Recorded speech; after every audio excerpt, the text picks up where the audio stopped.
नमस्कार दोस्तों, स्वागत है आपका हमारे YouTube चैनल में। आज की इस वीडियो में हम श्रीमद् भागवत महापुराण की कथा अध्याय 4 का पाठ करेंगे। तो आइए पाठ शुरू करते हैं। कथा अध्याय में हम सती का अग्नि प्रवेश के बारे में जानेंगे।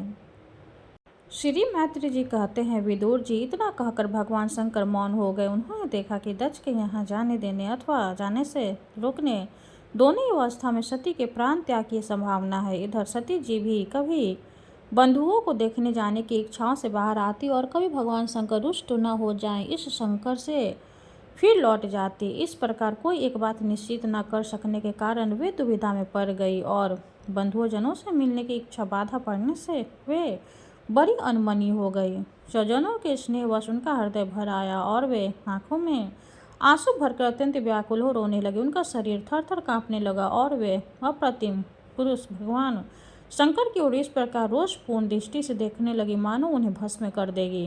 शोक और क्रोध ने उनके चित्त को बिल्कुल बेचैन कर दिया तथा स्त्रीत्व भाव के कारण उनकी बुद्धि मूढ़ हो गई। जिन्होंने प्रीतिवश उन्हें अपना आधा अंग तक दे दिया था, उन सत्पुरुषों के प्रिय भगवान शहर को भी छोड़कर वे लंबी लंबी सांस लेती हुई अपने माता पिता के घर चल दी। सती की बड़ी फुर्ती से अकेली जाते देख श्री महादेव जी के मनी मन एक मद आदि हजारों सेवक भगवान के वाहन विश्व भैरव को आगे कर तथा और भी अनेकों पार्षद और वक्षों को साथ ले बड़ी तेजी से निर्भयता पूर्वक उनके पीछे हो लिए। उन्होंने सती को बैल पर सवार कर दिया तथा मैन, पक्षी, गेंद, दर्पण और कमल आदि खेल की सामग्री, श्वेत छत्र, चंवर और माला आदि राजसी तथा दुंदुभी, शंख और बांसुरी आदि गाने बजाने के सामने से सुसज्जित हुए उनके साथ चल दिए। तदंतर सातों अपने समस्त सेवकों के साथ 10 को यज्ञशाला पहुंची। वहां वेद ध्वनि करते हुए ब्राह्मणों में परपष्ट हो लग रही थी कि सबसे ऊंचे स्वर में कौन बोले। सब ओर महर्षि और देवता विराजमान थे तथा जहाँ जहाँ मिट्टी, काट, लोहे, सोने, ढास और चर्म के पात्र रखे हुए वहाँ पहुँचने पर पिता के द्वारा सती की अवहेलना हुई। यह देख यज्ञकर्ता दर्श के भय से सती की माता और बहनों के सिवा किसी भी मनुष्य में उनका कुछ भी आदर सत्कार नहीं किया। अवश्य ही उनकी माता और बहनें बहुत प्रसन्न हुई और प्रेम से गदगद होकर उन्होंने सती जी को आदरपूर्वक गले लगाया। किंतु सती जी ने पिता से अपमानित होने के कारण बहनों के कुशल प्रश्न सहित प्रेम पूर्वक वार्तालाप तथा माता और मौसियों के सम्मान पूर्वक दिए हुए उपहार और सुंदर आसन आदि को स्वीकार नहीं किया। सर्वलोकेश्वरी देवी शक्ति का यज्ञ मंडल में तो अनादर हुआ ही, उन्होंने यह भी देखा कि उस यज्ञ में भगवान शंकर के लिए कोई भी भाग नहीं दिया गया है और पिता दक्ष उनका बड़ा अपमान कर रहा है। इससे उन्हें बहुत क्रोध हुआ।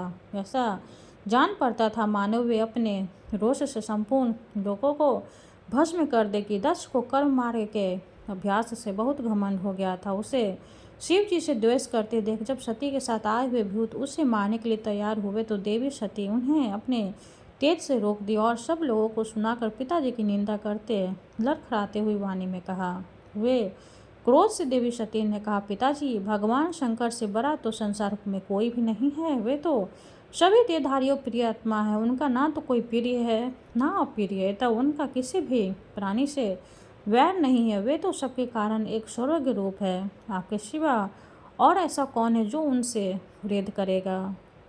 द्विजवर, आप जैसे लोग दूसरों के गुणों में भी दोष देखते हैं, किंतु कोई साधु पुरुष ऐसा नहीं करते। जो लोग दोष देखने की बात तो अलग रही, दूसरों के थोड़े से गुण को भी बड़े रूप में देखना चाहते हैं, वे सबसे श्रेष्ठ है। खेद है कि आपने मेरे ऐसे महान पुरुषों भी दोषारोप ने किया है। जो दुष्ट मनुष्य इस स्वरूप जड़ शरीर को ही आत्मा मानते हुए इसी ईर्षावश सर्वदा ही महापुरुषों की निंदा करे तो यह कोई आश्चर्य की बात नहीं है, क्योंकि महापुरुष तो उनकी इस चेष्टा पर कोई ध्यान नहीं देते, परंतु उनके चरणों की धूलि उनके इस अपराध को नाश कर उनका यज्ञ तेज नष्ट कर देती है। अतः महापुरुषों की निंदा जैसे जग कार्य उन दुष्ट पुरुषों को ही शोभा देता है, जिनका शिव यश तो अछुओं का नाम प्रसंगवश एक बार में ही मुख से निकल जाने पर मनुष्य के समस्त पापों को तत्काल नष्ट कर देता है और जिसकी आज्ञा का कोई भी उल्लंघन नहीं कर सकता। ओहो, उन्हीं पवित्र कीर्ति मंगल में भगवान शंकर से आप द्वेष करते हैं।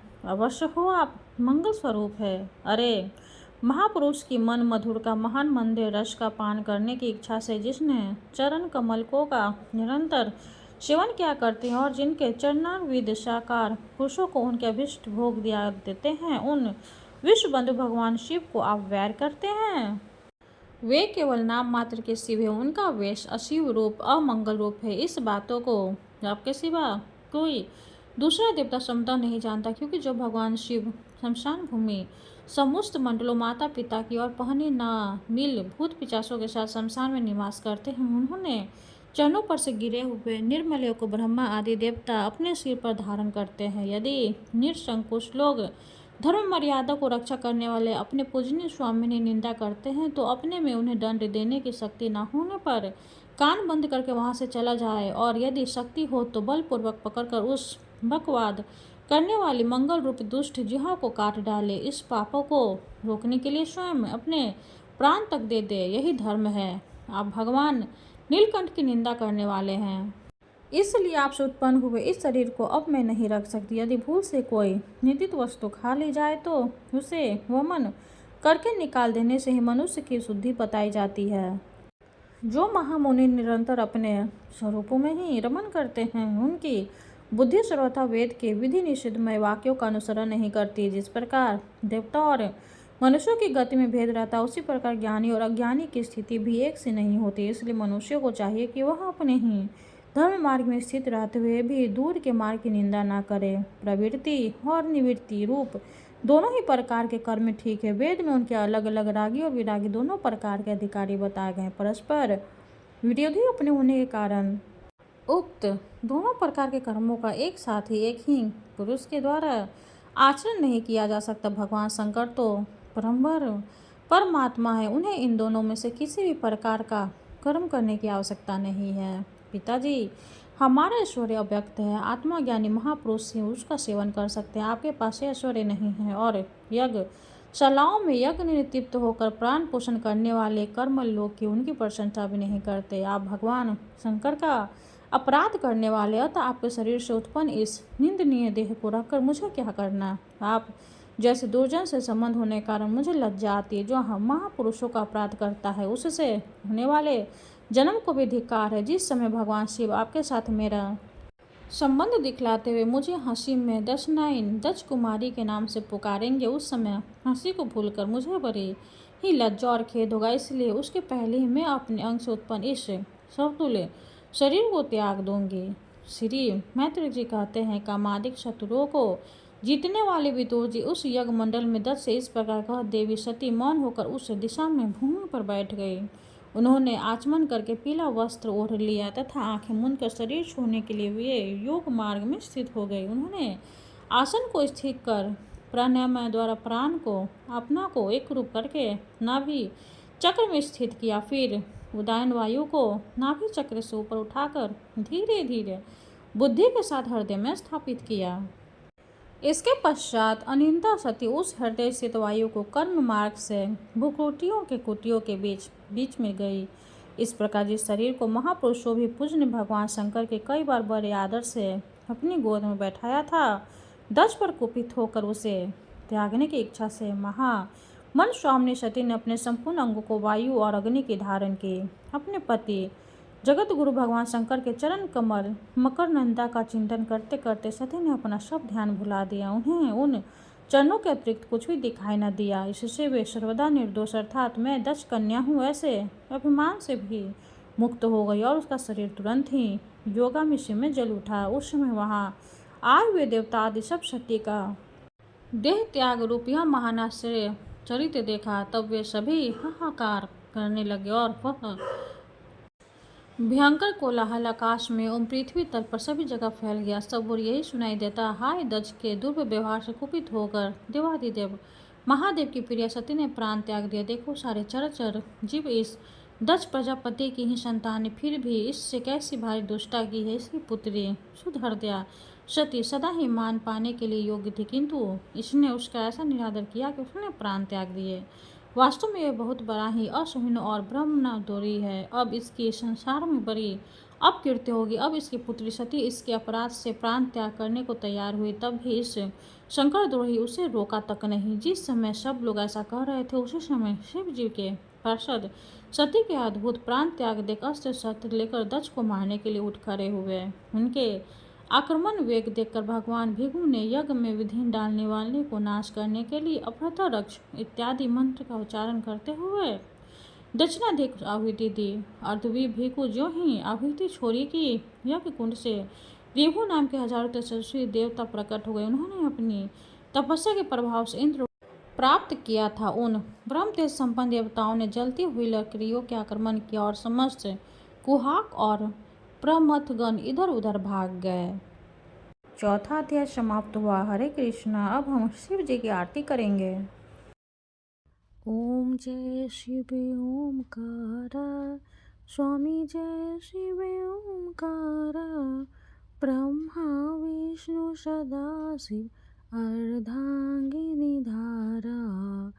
ओम जय शिव ओमकारा स्वामी जय शिव ओमकारा एकानन चतुरानन पंचानन राजय हंसानन गरुरासन विश्ववाहन साजय। ओम जय शिव ओमकारा स्वामी जय शिव ओमकारा दो भुज चार चतुर्भुज दश भुज अति शोभे त्रिगुण रूपिणी रखते त्रिभुवन जन मोहे। ओम जय शिव ओमकारा अक्षमाला वनमाला मुंडमाला धारी त्रिपुरारी कनसारी करिमाला धारी। ओम जय शिव ओमकारा श्वेतांबर पीतांबर बाघंबर अंगे शनकादिक गरुनादिक भूतादिक संगे। ओम जय शिव ओमकारा घर के मध्य कमंडलो चक्र त्रिशूलधारी सुखकारी दुखहारी जग पालनकारी। ओम जय शिव ओमकारा ब्रह्मा विष्णु सदाशिव जानते अविवेका मधु कैटभ दो मारे सूर्य भयहीन करे। ओम जय शिव ओमकारा लक्ष्मी व सावित्री पार्वती संगा पार्वती अर्धांगी शिव लहरी गंगा। ओम जय शिव ओमकारा पर्वत सोहे पार्वती शंकर कैलासा भांगे धतुर का भोजन भस्मी में वासा। ओम जय शिव ओमकारा जटा में गंगे बहते हैं गले मुंडल माला शेष नाग लिपेटावत ओढ़ते मृगशाला। ओम जय शिव ओमकारा काशी में विराज विश्वनाथ नंदी ब्रह्मचारी नित्य उठे दर्शन पावत महिमा अति भारी। ओम जय शिव ओमकारा त्रिगुण स्वामी जी की आरती जो कोई नर गावे कहते शिवानंद स्वामी भजते शिवानंद स्वामी मन वांछित फल पावे। ओम जय शिव ओमकारा। शंकर भगवान की जय हो। हर हर महादेव। वीडियो अगर अच्छी लगे तो लाइक कर दे, चैनल को सब्सक्राइब कर दे। धन्यवाद।